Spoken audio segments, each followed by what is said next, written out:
Good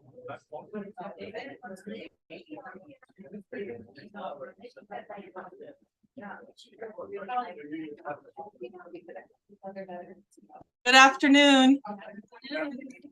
Welcome to the San Francisco Public Defender's Office. Thank you for joining us on this gorgeous Friday, sunny Friday.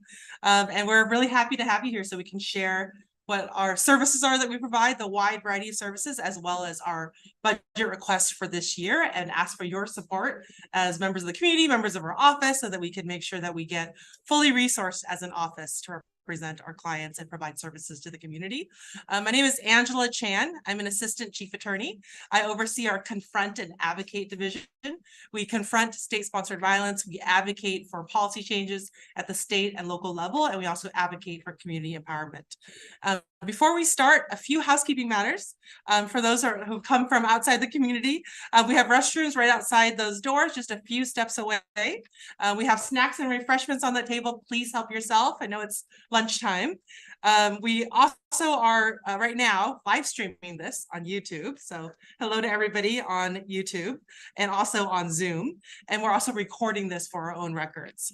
And in terms of questions, after our presentation, we're going to take questions through Zoom in the chat box. So please feel free to go ahead and enter your questions in the Zoom chat box for those who are online. And for those in person, wave at me or my colleague Liz Lynn, and we will come and give you a note card and a pen to take down your question. And then we will curate these questions and ask them at the end. So please give us those questions via note card. And with that, I'd like to introduce our amazing public defender, Mano Raju. He's the only elected public defender in California, one of the few in our country, and also an extremely skilled trial attorney and someone who's had a grand vision for our office in terms of the types of services we provide and holistic representation. And he'll be sharing that vision with you all. Thank you.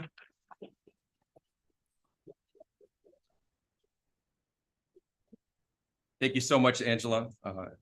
Really appreciate those kind words. And good afternoon to everyone here and everyone who is tuning in virtually. I'm going to sort of look in this direction. No disrespect to everyone over here, but only so I can catch the people who are virtual. Happy Year of the Dragon. Happy Black History Month. This is a really important time for all of us in San Francisco, and I want to really honor the spirit of those annual traditions. A little roadmap for what we're going to do today. I'm going to be speaking about our purpose, who we serve, and what your local public defender's office can actually accomplish. And we really are trying to break the mold for what a public defender's office can do. We're going to be then sharing some of our recent accomplishments, the details of our current budget, and calls to action to further support our work. I'm very proud of the fact that during COVID, we did a strategic planning process to really think about how we maximize our resources so that we can maximize the impact we have for the clients we represent and in the community. Ultimately, our office is about freer and more vibrant communities. And that's something we're going to always push for. And we know that as an office that represents the most vulnerable members of our community, when we do our work at the highest level, we can have a tremendous impact on San Francisco and the greater community. This work is very, very rewarding, but it's also very, very challenging. So if we don't do it with the values of love, compassion, courage, and excellence, we're not going to survive. And that's why the people who come to this office, the people who choose this work, the people who apply to come here, bring all of those values to the work we do every day. And fiercely defend is always going to be the core. There's a very particular reason those were chosen as the first two words of our mission, which is fiercely defend individuals, confront state-sponsored violence, advocate for community power. The theory of change is that when we fiercely defend individuals and confront state-sponsored violence and advocate for community power, then our communities are better able to resist injustice and achieve self-determination and freedom. Our vision is a world where collective humanity is cherished.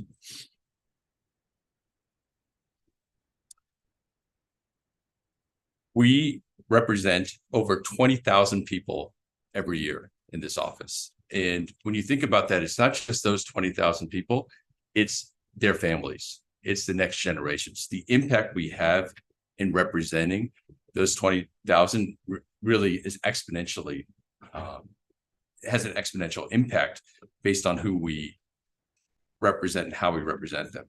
We have 120 attorneys approximately in the office, and we also have social workers, investigators, paralegals, IT staff, clerical, and others in the office that help us promote the vision. And it's to anyone in San Francisco who's indigent.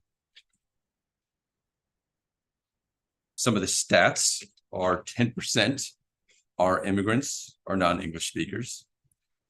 75% suffer from mental illness or substance use issues.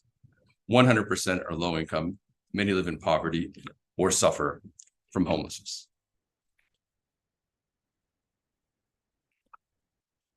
As I mentioned earlier, because of how many people we touch, we put a lot of intentionality into how to do it most effectively.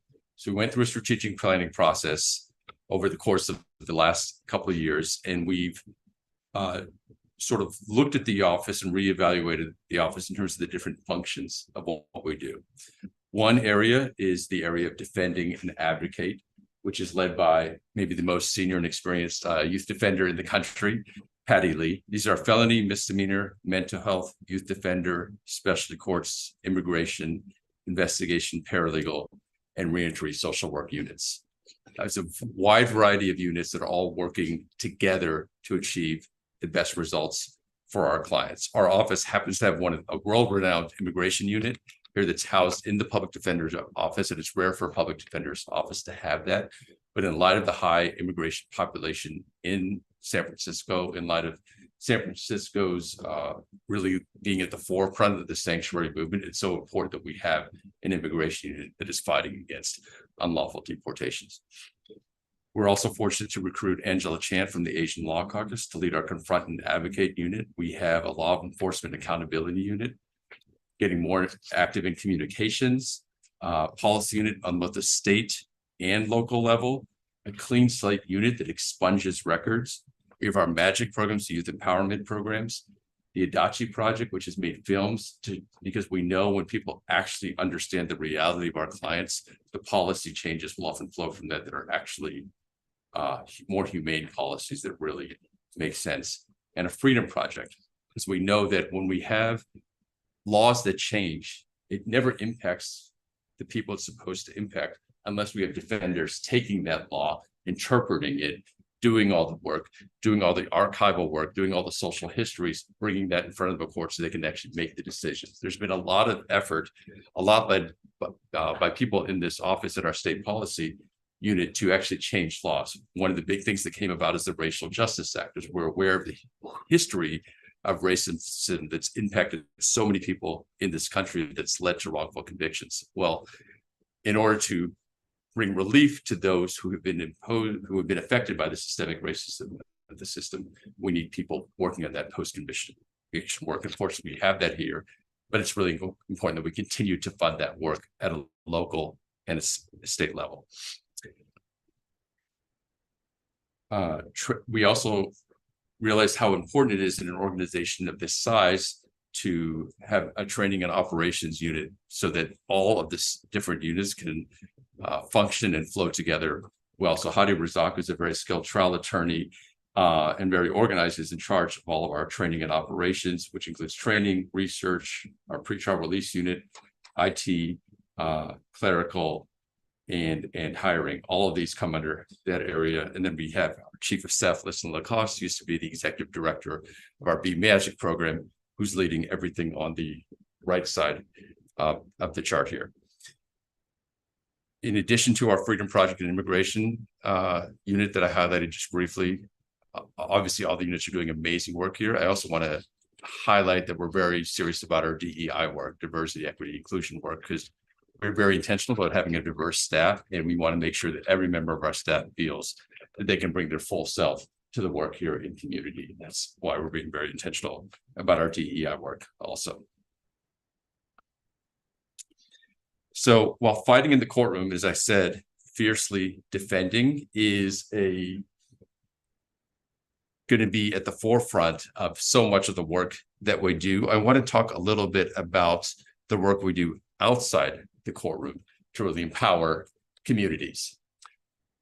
Our magic programs. Our magic programs have been around for a while now. We have the Bayview magic programs and Mo Magic, which have now combined under the leadership of Brittany Ford to be just San Francisco magic programs. And this is basically a youth empowerment agency under the Public Defender's Office that is doing tremendous youth empowerment work. And some of them are here in this room. Their ability to touch people and to with that one conversation or with a more sustained engagement to help someone move their life in a more positive direction is really tremendous. And a lot of people know about the backpack giveaways that they do every year. But in addition to that, there's year-long programming happening. And particularly in the summer, the number of youth that are engaged for free with our magic programs is really tremendous. We also have our legal education advocacy program that advocates for marginalized youth in our city to get the educational and safety needs met by actually going to the schools, advocating for young people with their suspensions, school transfers, anything that young people need who are in our juvenile system. Our lead attorney and social workers are involved in trying to make sure that they're able to navigate that successfully so that they can, not have their case interfere with their educational progress. Our End the Cycle program. This is something that I'm really proud of that we started in this office. It's sort of a flagship program.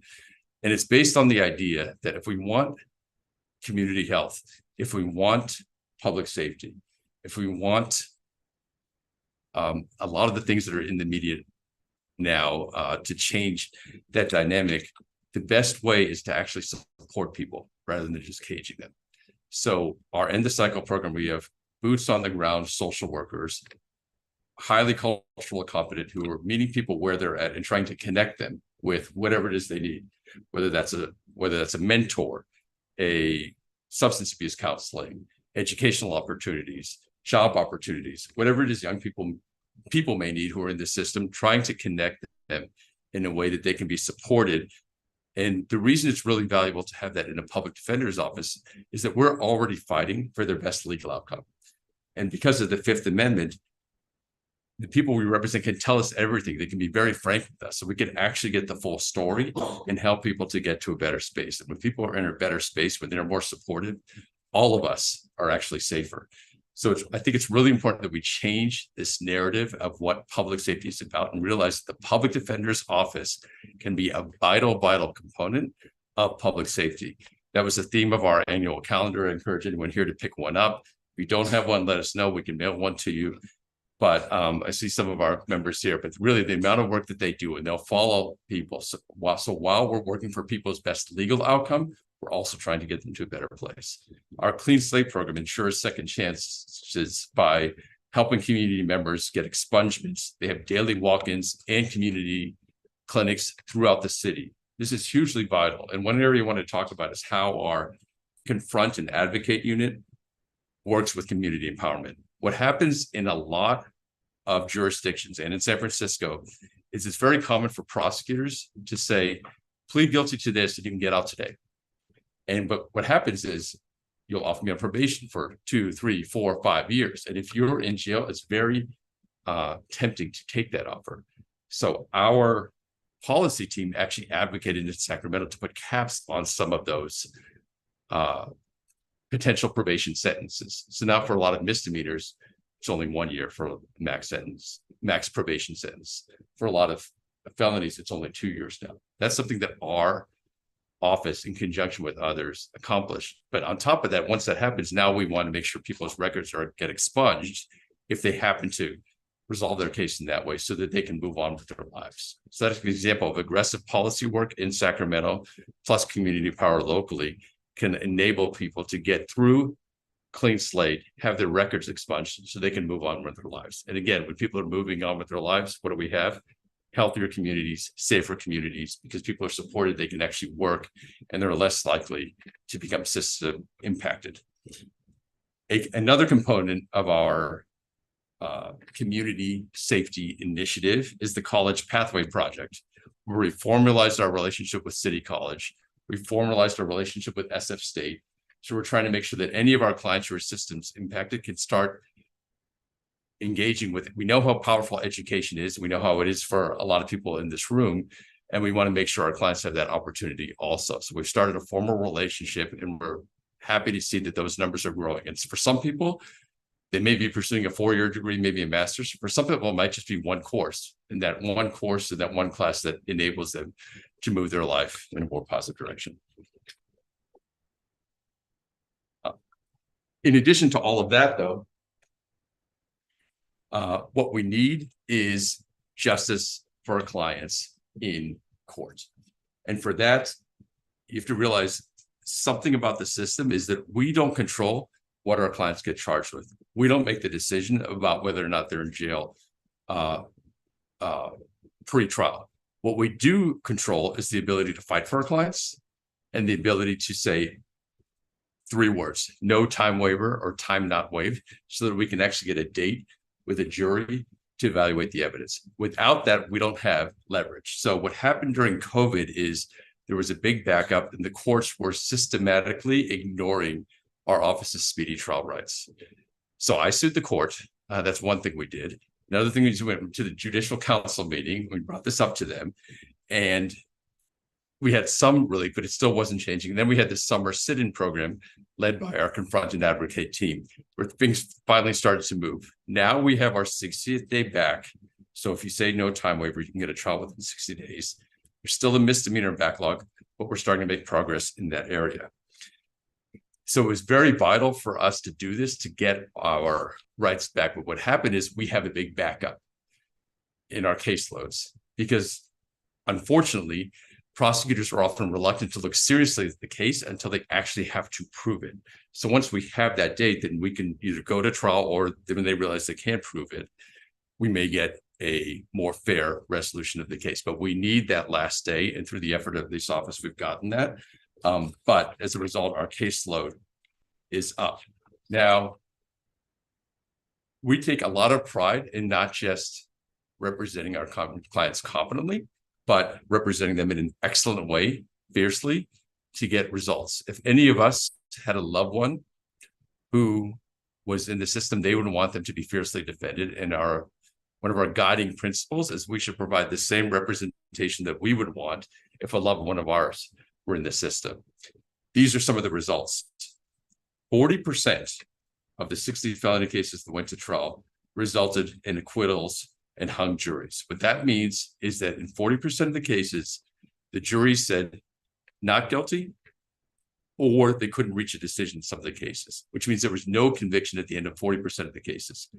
33% resulted in mixed verdicts, which means something was the jury found guilty and others were either hung, jury, or not guilty. That means 73% of the cases that we are taking to trial, the prosecution is not getting convictions on all the charges that they charged. That is a huge testament to the amazing work that our public defender's office does, and hopefully convey and understanding the reason why jury trials are so vital. Because if we didn't have the right to the jury trial, a lot of these results would not be happening when people would be pleading to things they did not do. And when people plead to something worse than what the charges, what can be proven, it doesn't impact just them. It impacts their family. It impacts subsequent generations. And that's why the jury trial is so vital.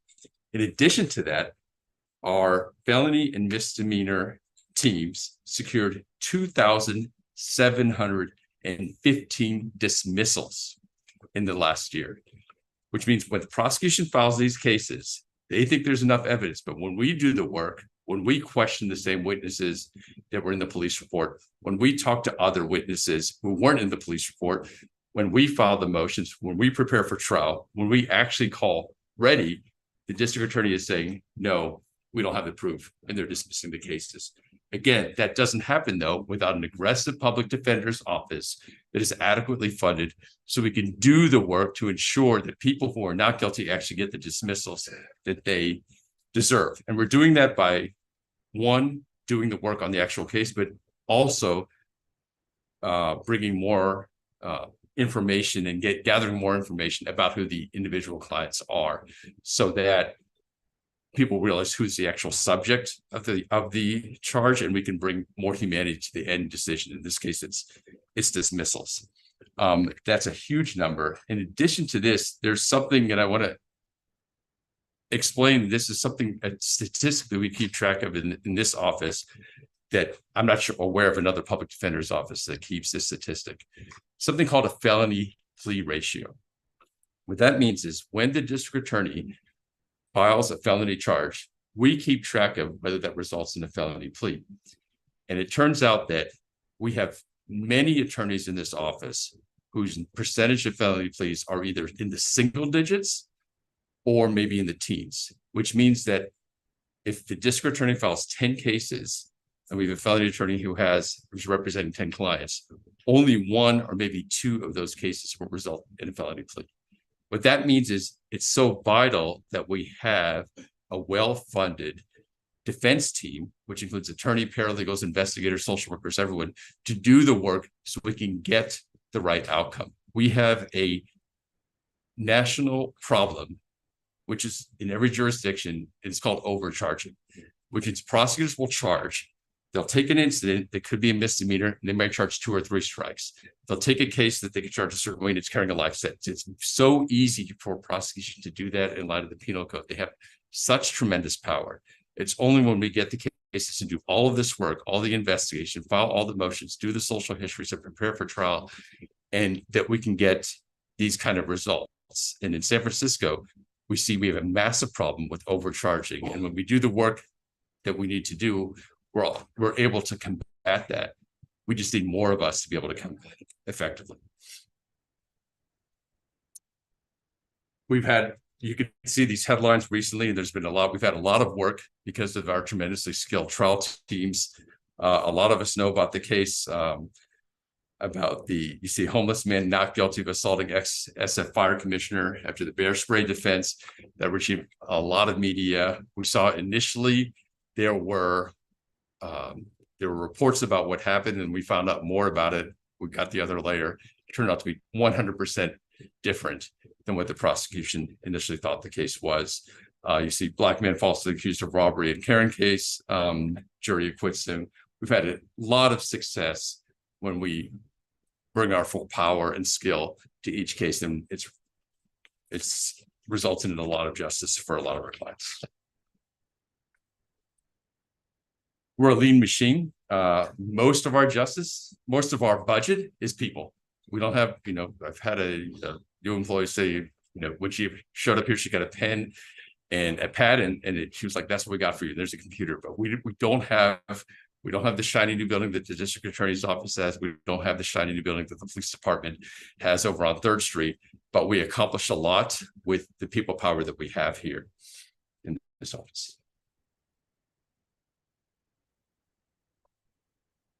But it's not equitable. The district attorney's office, as far as their space, has 347 square feet per employee. City attorney, 214 square feet per employee. Public defender's office, 175 square feet per employee. Also, and I want to emphasize this point, the district attorney has 340 full-time staff members. The public defender's office has 234 full-time staff members. That is an outrage, and we need to change that. They have over 100 more employees than we do. And the reality is of public defender work, which is different than district attorney work, is when they get the case, the police report has already been drafted, it's written, it's already set up for the district attorney when they show up. All of the work we have to do on our own. We don't have a police department. We have a team of investigators that's very skilled, but it's not close to the numbers of the entire police department that they have working with them. So we have to ask further questions of the people who are already in the police report. We have to find our own witnesses. We have to file motions. We have to do a tremendous amount of work, and being a public defender, defense attorney is a tremendously hard job. being a paralegal, being an investigator, being a social worker, anyone in our office is really, we have high caseloads, we have a tremendously challenging job, and we don't have close to the resources of the district attorney to accomplish justice. If you look at these graphs here, green on all these graphs is the public defender's office. DA, sheriff, and police are the next three bars on this graph. The district attorney's office and the police department have grown. Their budget has grown over the past 3 years, far more than the public defender's office. So while we appreciate that we've had growth in our office, it's not close to the growth of the police department. It's not close to the growth of the district attorney's office. And now every case that we have is far more complicated than cases used to be, with cell phone technology, with surveillance cameras all over the city, with body-worn camera. Each file that used to be a certain thickness is much thicker now. There's just so much more work to do on each case. So in addition to the caseloads rising, with the district attorney's office filing much more aggressively more cases, each case is also more complicated. So it's really a strain on our office. And while we continue to train, we continue to skillfully manage all the work that we have to do. Budget for Justice necessitates that the public defender's office receive more positions in every area.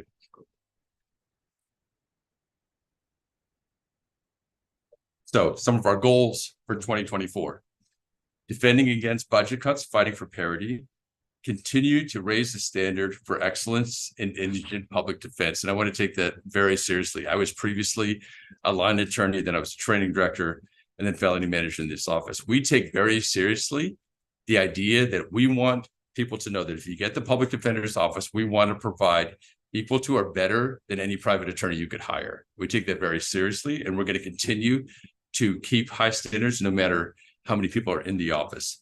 But in order to really do it in the way that the public wants, we need more of us. Also acquire more office space to support existing services and expand our community-centered programs.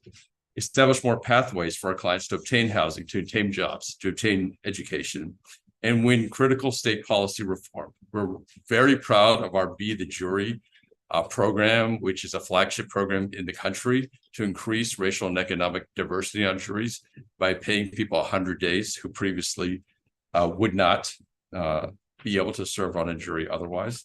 Also reimagining youth restitution so young people are not saddled with debt as they go into adulthood, and also funding to implement new clean slate laws that are going to make more and more opportunities for people to get their records expunged. This is, I think, a very key time, pivotal time in this country. And I think it's time that San Francisco leads the way along with all of our broad coalition partners. We know how much can be accomplished when we invest in care, not cages. We know how much can be accomplished when you invest in people's potential instead of feeding fear loops. And that's what this public defender's office is about. And it's also something that we've always done in collaboration with community. I know that 40 community-based organizations signed on to our budget ask last year, and we're deeply appreciative of all the community-based organizations that did that, because we know that we're serving the same populations. And while we're also working in coalition to bring about vital policy changes, such as the campaign which led to the police commission making some changes to end pretextual stops, which have led to all sorts of violence and trauma for our community members. We've been involved in coalition efforts that have been successful in that area. But it's also just the text that I get from someone in labor saying, hey, I know someone who has their job starting tomorrow. Can I come to court and advocate for them to get out of jail?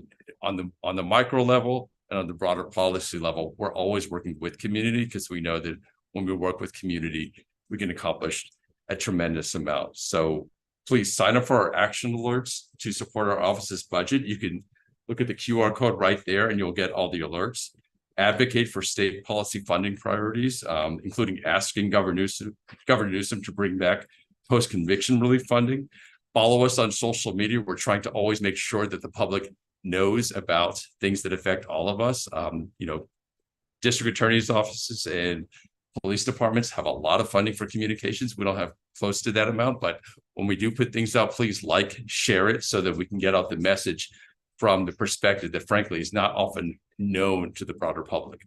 I often think that if people could just spend like about 30 minutes talking to clients that we represent, including incarcerated clients, and then spend another 30 minutes talking to defenders who represent them, total hearts and minds would change about what is inappropriate, what should happen to this individual, or what policy should be. But we often don't have those conversations. So reach out to your public defender, reach out to public defenders, have those conversations.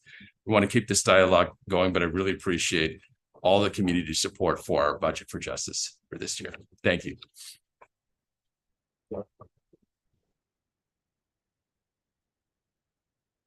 Awesome. Thank you all again for being here. Thank you, Mano, for that awesome presentation.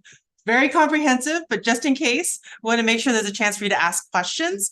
And so I do have a first question. If anyone else has any questions, please wave your hand, raise your hand, and Liz and I will come around and give you a note card to write your questions on.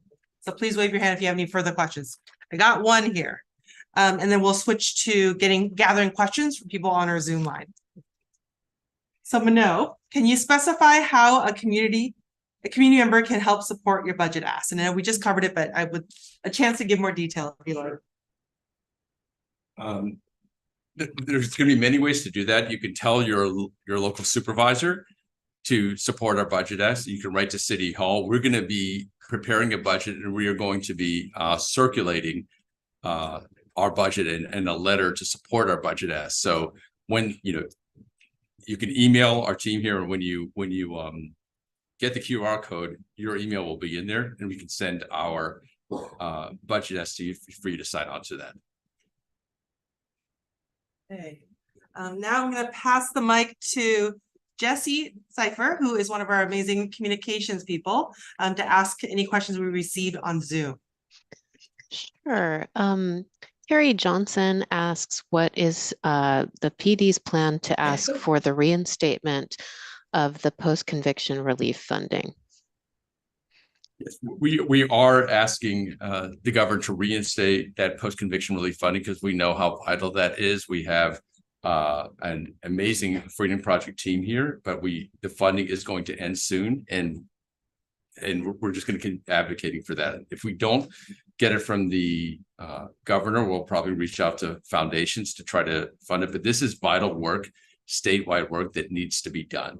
There is I read a study that was talking about false convictions recently, and it's actually quite misunderstood. The percentage of false convictions is often only determined by when we have like DNA evidence that comes up later on that you can actually prove that someone was wrongfully convicted. The reality is there are wrongful convictions happening every single day in every single courtroom across this country. And one of the reasons that happens is that because of the problem of overcharging, people will plead to things that they should not plead to because they're afraid of the sentence that they're going to get. And a lot of times that plea happens, there's never any opportunity. The exculpatory evidence is actually never turned over. So there are pleas, there are wrongful pleas, there are wrongful convictions that happen, and there's a tremendous amount of work that needs to be done to rectify that situation. A lot of times there's not DNA for it, but there are a lot of people doing time who shouldn't be doing time. And again, we have an amazing social worker team in our Freedom Project that has these conversations, but I do think if people actually had conversations with the people doing this time, most of those people, vast majority of San Franciscans would agree there's no reason for that individual to be in prison now. If you look at the Adachi Project, wearedefender.com, one of the first films we put out is about someone who was released after years in prison, and we just need many, many more of those releases to happen. Thank you. We do have, well, let's see. And Kathy Mulkey Meyer is wondering, she says, there are ballot measures that, if passed, may lead to a significant increase in the public defender's caseload. is your department looking at past caseload history to plan for a budget increase?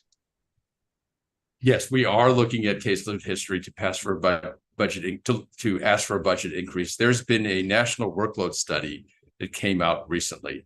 The last time a national workload study was done was actually in 1973. And frankly, there was almost no thought into it. It was literally 5 people sitting around a cafe who came up with some numbers, and it was never revised. A cafe or a bar, I'm not sure which one it was. It was never revised. And now it has been revised. The reality is to provide what would be competent representation. It's a very complicated formula. We would need at least 1.5 times the number of line attorneys that we currently have.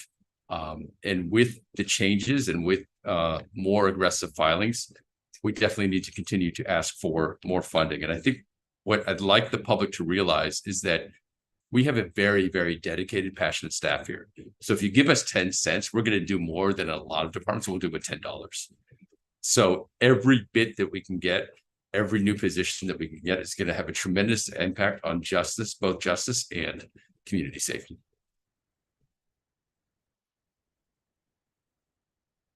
Okay, thank you. And we have another question, and that is, how has the increase in filings impacted the attorney to case ratio? Do you have hard statistics on the fiscal impact of the DA's aggressive prosecution?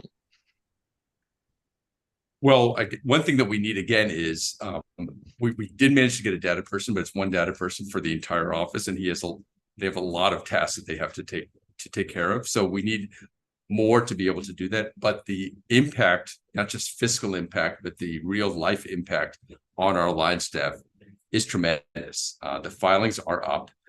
In addition to the work that you have to do on each case, it's actually more time waiting in court to get the cases called. And it has had a tremendous impact. Again, we have a very skillful management team in this office, and they do the best to try to make sure we still are able to provide the best representation we possibly can. But it is impacting us, and we need more people doing this work. Okay, I got one last question here. This is an in-person question, so thank you for the question. How many fundraisers do you run each year? And what types of fundraisers do you do? Well, we don't actually have a lot of time to do fundraisers, but the reality is, like, the funds that we need should be government dollars going to our office. And while we try to reach out to foundations to fill in gaps and to support some of our exciting new initiatives, what's really crucial is there is enough money in the city and state budget to fund public defenders, to fund passionate public defenders who are trying to bring justice and promote community safety. And that's where we need to focus on, is the money coming from those areas, and not in addition to everything else we're doing, trying to do fundraisers. Okay. And that concludes it. Thank you very, very much for being here today. For those on Zoom, those watching on YouTube, and especially everyone who came in person. Thank you. Thank you very much.